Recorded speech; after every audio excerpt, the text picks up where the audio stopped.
Hello, Ecclesia. Pastor Sean here. And I wanted to spend a couple of minutes just talking with you about what's happening in the world and what's happening in our church right now and how you can be a part of it. You're probably like me, and you've noticed that right now, either at high school or college, sometimes even elementary school or junior high, it's graduation season. And with graduations come these large commencement celebrations, and almost at every one, some speaker gets up, whether it's the principal of the high school or the president of the university or some guest that they have come into town, and they get up and talk to the graduates about going out and changing the world and making an impact in the world, being people who leave a mark and make a difference, make an impact. And all that's really, really great. But we live in a pretty individualistic society. And what we interpret when we hear that is that I should go out and make a difference with my life. I should go out and do something big. As Steve Jobs said, make a dent in the universe.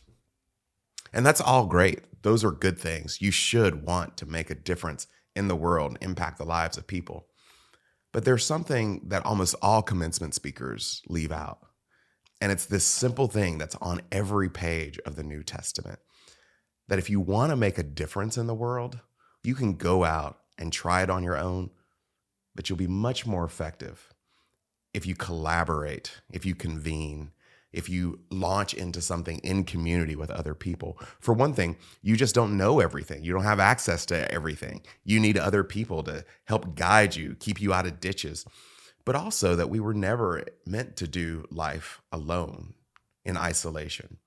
If you achieve something great and you look around and you can honestly say that that achievement that you made, that you did on your own, that's an empty achievement.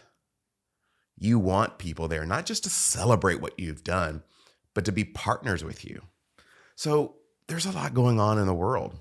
We see unrest everywhere. We see wars, rumors of war. There are people who are separated from family and friends for all sorts of different reasons. We see refugee crisis, immigrant crisis, hunger crisis around the world. And do you know what the scriptures answer to all of that? It's shocking because hardly anyone in our day and age talks about it. It's community and it's money. This is absolutely crazy. 2 Corinthians is one of my favorite books in the New Testament. And most of the book of 2 Corinthians is Paul talking about himself, defending himself to this church where he says, I know that I don't look like a success in terms of what other people consider success, maybe even in terms of what you consider success.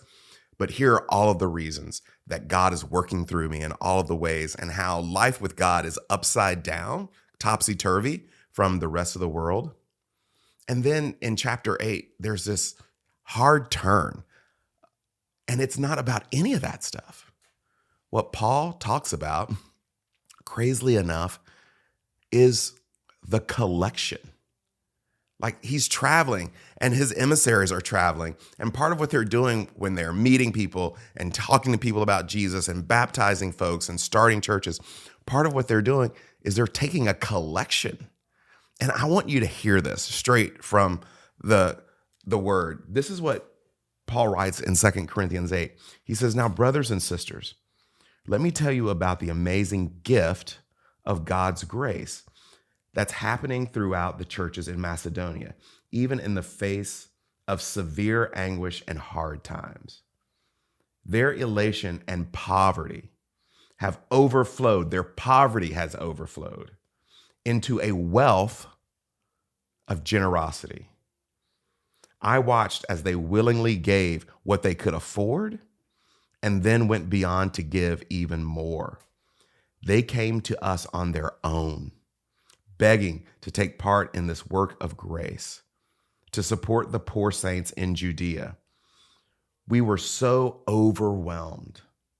None of us expected their reaction, that they truly turned their lives over to the Lord and then gave themselves to support us in our work as we answer the call of God. That's why we asked Titus to finish what he started among you regarding the gracious work of charity.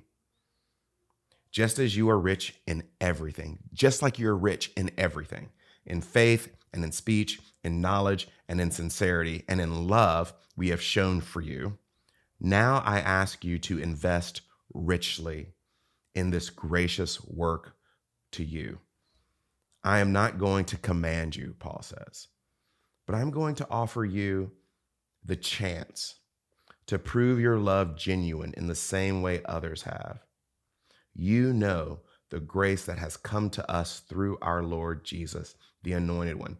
He set aside his infinite riches and was born into the lowest circumstances so that we may gain great riches.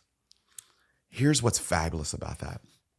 Over and over again in that passage, you hear words like grace and generosity and charity, which all have different shades of meaning in English. But in Greek, they're all the same word. Grace, grace, grace. Paul says that when we pool our resources together for the needy, for the world, that is a grace. And we participate in this grace in the same way we participate in the grace that we receive from Jesus. And what's playing in the background here in 2 Corinthians is that all of this, what they were collecting, was for the Christians in Judea, in Jerusalem, but it was collected from Christians outside. And so you have non-Jewish Christians coming together to support Jewish Christians, because Paul sees this collection, this contribution, not as simply a way to pay for things, not just a support work, but that's what actually brings the church together. Remember that in the New Testament, the biggest issue in the church is the church. And how are we going to get Jews and Gentiles to come together under the lordship of Jesus? And Paul says, you want to bring the world together? I'm going to give you an answer you're not going to expect. How do you bring the world together? You give. Your life becomes a means of grace. And not just you give intellectually or emotionally, but that you actually give. Because when we give, every time we give is an acknowledgement that our lives are not our own, that we did not create our own blessing, that we are sustained for and provided for by God. And so in this season, when we're talking about how to live beyond us, we join with the Macedonian Christians who gave not just what they could afford, but even more, because they knew that they were sustained by grace and they wanted to live on grace and be provided for by grace and participate in grace.